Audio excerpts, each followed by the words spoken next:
Olá pessoal, tudo bem? Aqui é o professor Marcelo Santos e hoje nós iremos tratar de desconcentração e descentralização. Matériazinha simples, mas que vem deixando muita gente para trás na hora da prova do concurso.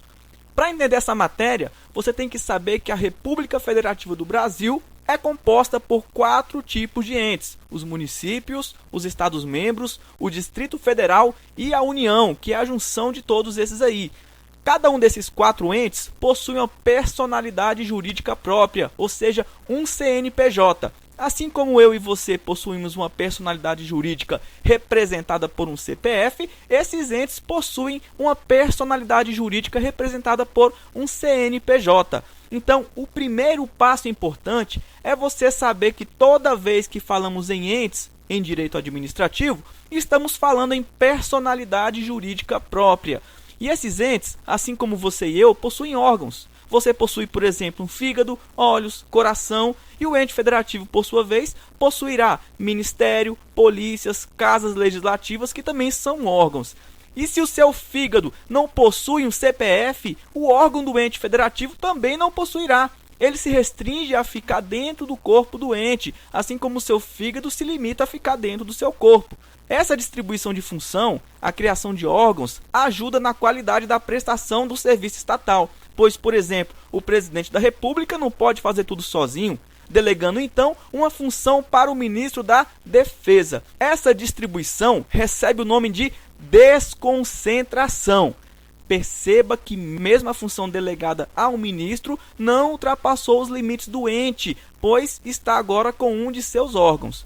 Quando o Estado, por intermédio de qualquer um desses entes, presta o serviço diretamente à sociedade, falamos em administração direta. Na administração direta, o ente, por exemplo, o Distrito Federal, utilizará um de seus órgãos, que pode ser a Polícia Militar, para prestar o serviço de segurança pública. Quando o ente presta diretamente o serviço, quando eu falo em administração pública direta, eu estou falando em exercício da função do Estado de forma centralizada.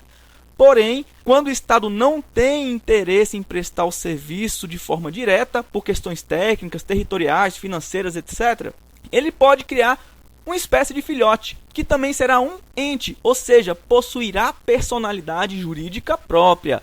Esse ente integrará a administração pública indireta e pode ser uma autarquia, uma fundação pública, sociedade de economia mista ou consórcio público.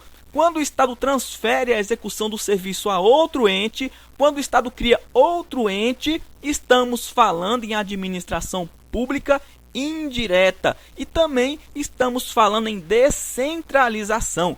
A descentralização ocorre quando essa execução do serviço extrapola os limites dos entes federativos, a União, Estados-membros, DF e municípios, e, por exemplo, cria um outro ente. Preste atenção na diferença.